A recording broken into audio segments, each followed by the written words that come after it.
Assalamualaikum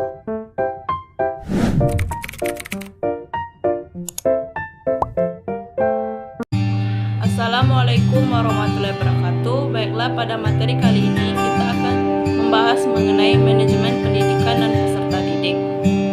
Manajemen pendidikan, manajemen berasal dari bahasa Inggris, yaitu manajemen yang dikembangkan dari kata to manage yang artinya mengatur atau mengelola.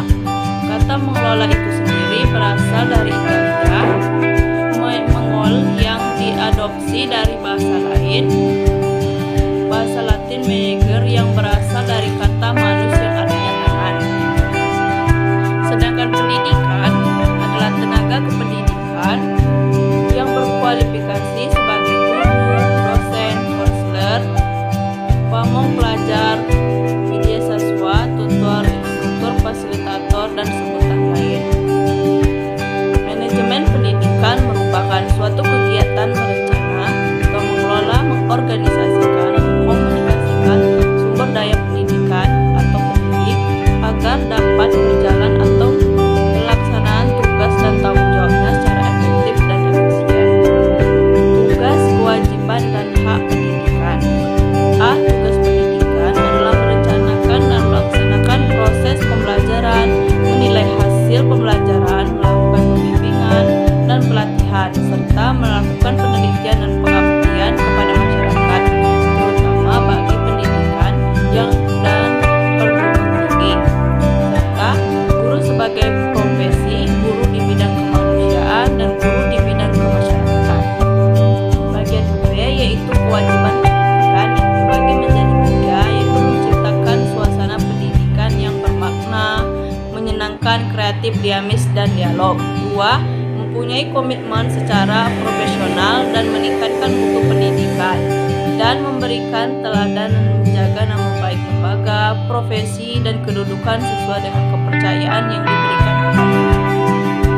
Bagian yang C yaitu hak pendidikan, yaitu menghasilkan dan menjamin kesejahteraan sosial yang pantas dan memadai, menghargai sesuai dan tugas dan prestasi kerja, membina karir sesuai yang dengan tuntunan pengembangan kualitas, perlindungan hukum dalam melaksanakan tugas dan hak atas hasil, kekayaan dan intelektual, dan kesempatan untuk menggunakan sarana, prasarana, dan fasilitas pendidikan untuk menunjang kelancaran pelaksanaan tugas.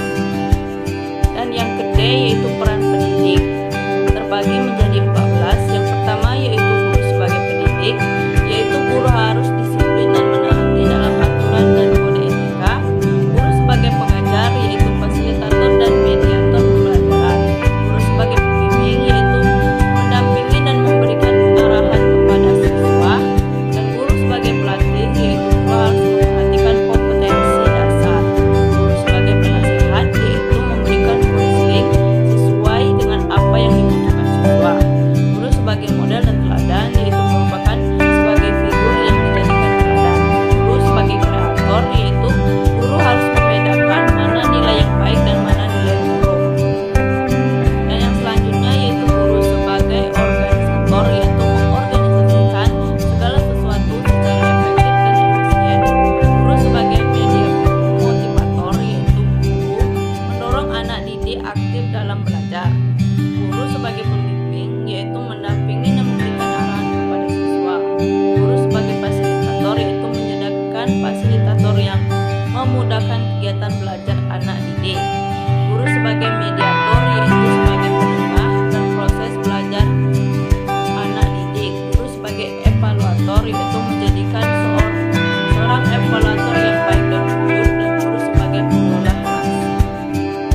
Penguasaan kompetensi pendidik yaitu Supardi 2013-103 mengupakan kompetensi pendidikan sebagai berikut, yaitu A. Menguasai kompetensi dasar, yaitu menguasai bahan, mengelola program pembelajaran, mengelola kelas, menggunakan media dan sumber belajar, menguasai landasan-landasan pendidikan, mengelola interaksi pembelajaran, menilai prestasi siswa untuk kepentingan pendidikan, mengenai fungsi pelayanan bimbingan dan penyembuhan, mengenai penyelenggaraan administrasi sekolah, dan memahami prinsip-prinsip dan menafsirkan hasil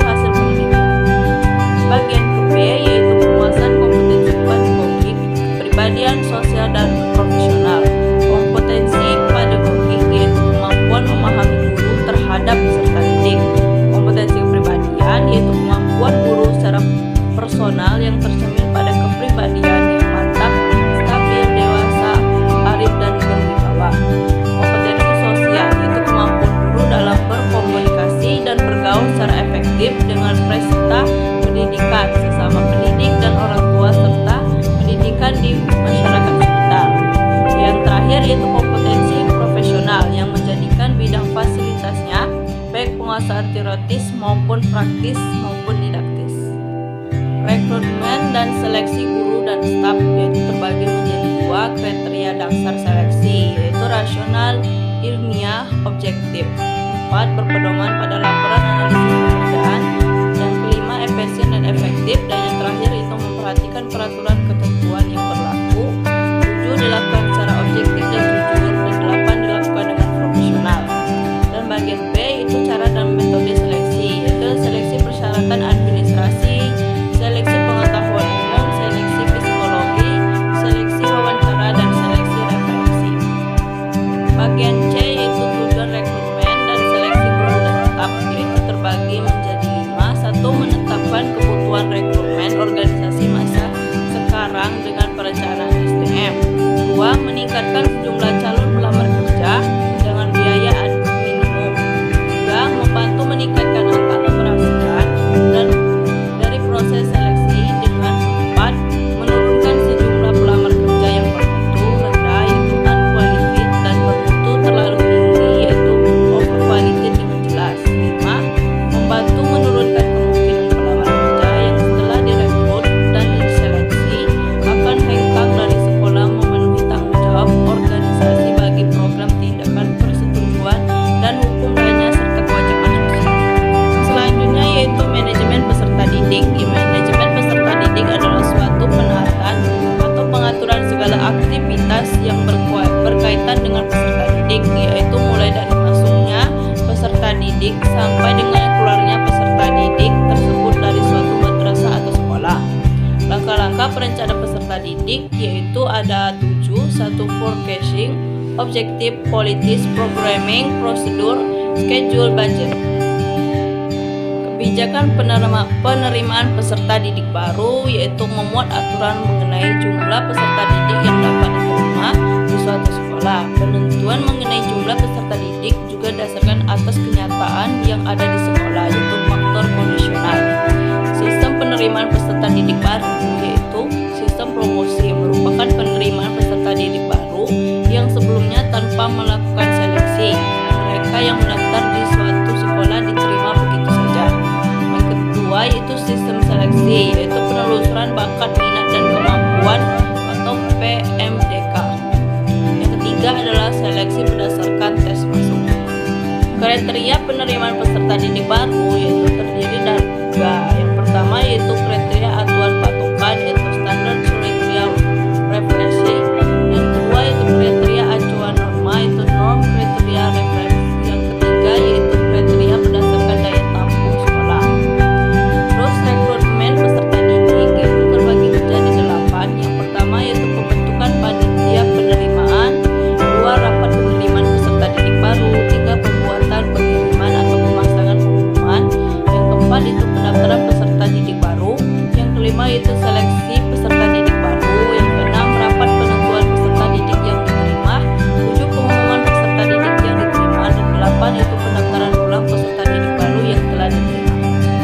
Orientasi peserta didik yaitu merupakan pengenalan situasi dan kondisi sekolah yang diberikan kepada peserta didik. Tujuan orientasi menurut Asmendri 2012 yaitu agar peserta didik lebih mengenal dekat mengenai dirinya sendiri, agar peserta didik mengenal lingkungan sekolah, menyiapkan peserta didik secara fisik dan mental, dan peserta didik dapat mengerti dan menaati segala peraturan yang berlaku di sekolah.